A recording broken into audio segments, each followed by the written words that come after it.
जय जोहर संगवारी हो। मैं बना रही हूँ दिवाली तिहार में गुजिया। साल भर में एक बार एला जरूर बनाथो। जब भी बनाथो सोचो ज़्यादा बनाओ ताकि ज़्यादा दिन तक चले, पर जल्दी से सिरा जाते। एक बार तो तिहार के पहले ही बना ले रहे हो, ज़्यादा भी बना रहे हो फिर भी यह नहीं चल पाई, तिहार के पहले ही सिरा गए। और कई जन की गुजिया अच्छा से बन नहीं पाई, या तो कड़क हो जाते या मसाला है स्वादिष्ट नहीं बने। तो आप मन मोर आसान से रेसिपी ला अपना के स्वादिष्ट वाले गुजिया बना सकते हो। अगर ये वीडियो में आप मन समझ नहीं आई तो आप मन मेरे यूट्यूब के चैनल में जाके पूरा जानकारी के साथ वीडियो देख सकते हो।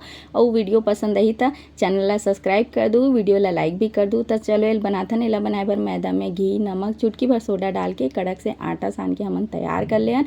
ओकर बाद फिर मैं सूखा कढ़ाई मखाना ला भून के निकाले हूँ। थोड़ा घी डाल के काजू बादाम ला भी भून ले हूँ। फिर दरदरा सबोला मैं पीस ले हूँ।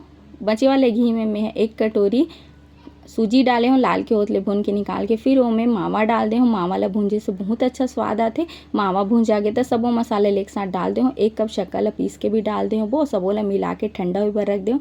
फिर मैं मैदा के पूड़ी बना ले हूँ। और जो गुजिया बनाए वाले सांचा है उनमें रख के थोड़ा थोड़ा मसाला भर दे हूँ। मैं ज़रूरत के हिसाब से आइट साइड में पानी लगा दे हूँ। सब बोला चिपका के रख ले हूँ। वो ओकर बाद कढ़ाई में तेल डाले हूँ। तेल हल्का से कुनकुना हो तो सब गुजिया मन ला डाल दे हूँ। और ये सुनहरा होतले अलट पलट के सेक के स्वादिष्ट गुजिया में तैयार कर ले हूँ।